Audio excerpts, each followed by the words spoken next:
Hi there, and welcome to this very special interview. We are pleased today to engage Judicial Vicar Fr John Persaud. Of course, we fondly know him best as Fr John Persaud. He'll always be Fr John Persaud in our hearts. And he recently returned from his new office in Trinidad to complete some work here in Guyana. So we want to use this opportunity to touch base, find out how his new post, effected in October of last year, how that has been going for Fr John. What are some of the matters engaging his attention at this point? Have you really fully settled back in a little bit? Well, in one sense, I've never left.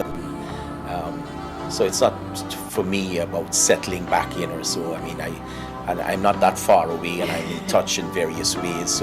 So I'm gathering, Father, that being judicial vicar since October has been busy for you. It's because everybody has been asking me, Michelle, if it's less work or more work or that kind of thing. In one sense, yes, less, because I'm not involved in parish administration or so. I am involved in some ways in diocesan administration still, because as a vicar, I am part of the decision process of the Archdiocese of Port of Spain. For example, they just sent me an email. When I get back, we have a meeting of the personnel board, which I sit on. I as a vicar, you see, I meet with the other vicars and the Archbishop. So yes, I do share in some responsibilities there, but I'm not in parish administration, so it's very different from when I was here. But I do have a lot of work in terms of what I have been called there too, which is the tribunal, the Metropolitan Tribunal of the Archdiocese. So, and that's because there was a very huge backlog of cases in the tribunal. So there's a lot of work. I'm kept busy. You are kept busy. Is it challenging? I mean, having left being so involved in parish administration to this new level of involvement in tribunal matters, is it a challenge for you? Well, I think every job you come to is always going to be a challenge, I think, because it's I always like every day, even though it might be the same things I'm doing in a way, but I always like to see challenges and to bring to each moment something new. Mm-hmm. So in that sense, I think it will always be.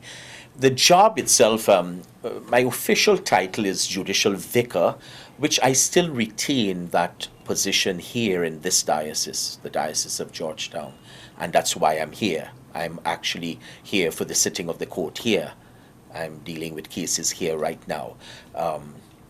But I have been appointed also Judicial Vicar of the Archdiocese of Port of Spain, which that person is in basically, I don't like those terms myself, but in charge of the court. In other words, the Judicial Vicar is the one who deals with all tribunal matters for the diocese. The bishop is always the one who is the primary judge of a diocese, but very often, in fact, in all cases, he would not judge by himself, but he delegates that to a judicial vicar. And the judicial vicar is one court with the bishop. Therefore, you can't appeal my decision to the bishop, because I am judging in the name of the bishop. So I'm the judicial vicar of the Archdiocese of Port of Spain at the moment. Now, this is getting a little bit, there's going to be a little change happening here, in the sense that we are moving. In fact, that was one of the mandates given to me when I assumed that position in Trinidad, to set up interdiocesan tribunals. Now, until now, every diocese has had their own tribunal, but we are all experiencing problems with personnel. The judicial vicar, the defender of the bond, the promoter of justice are all personnel of the tribunal who are required by law to have training in canon law, degrees in canon law. At the moment, for the Diocese of Georgetown, I'm the only one trained. For the Archdiocese of Port of Spain, I'm the only one. And so, and most of the other dioceses, the same problem they're having. So because of that, the bishops have made a decision that they will set up interdiocesan tribunals, and we are doing two of them. So one court will be based in Kingston, Jamaica, and on the other end of the Conference of Bishops, one will be based in Trinidad. Now, the court in Trinidad, which at the moment I'm judicial vicar of, will now have the responsibility from Antigua, Dominica, St. Lucia, Grenada, St. Vincent, Barbados, Trinidad, of course, and Guyana. So all those dioceses now will come under the one court, and there's one judicial vicar. And that would be you. At the moment, I am. Come when we move to the new dispensation, which is hopefully going to take place in January of next year, most likely I will be asked to fill that position, at least at the beginning. I don't know what the bishops will think after that. We have a man right now in Rome studying for the Archdiocese of Port of Spain, and the whole idea is that when he came back, then I come back here, and I'm scheduled.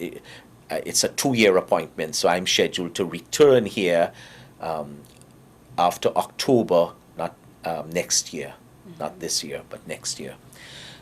I don't know what the bishops will do. By then, the interdiocesan tribunals will be in place. If I'm asked to fill that role for the court in Trinidad, then it could be that even though I return here, I could probably still be judicial vicar of that court with responsibilities, and that therefore I might have to travel, once in a while to Trinidad and that kind of thing. But with what you mentioned about the interdiocesan tribunals to come, you're going to be moving a lot more.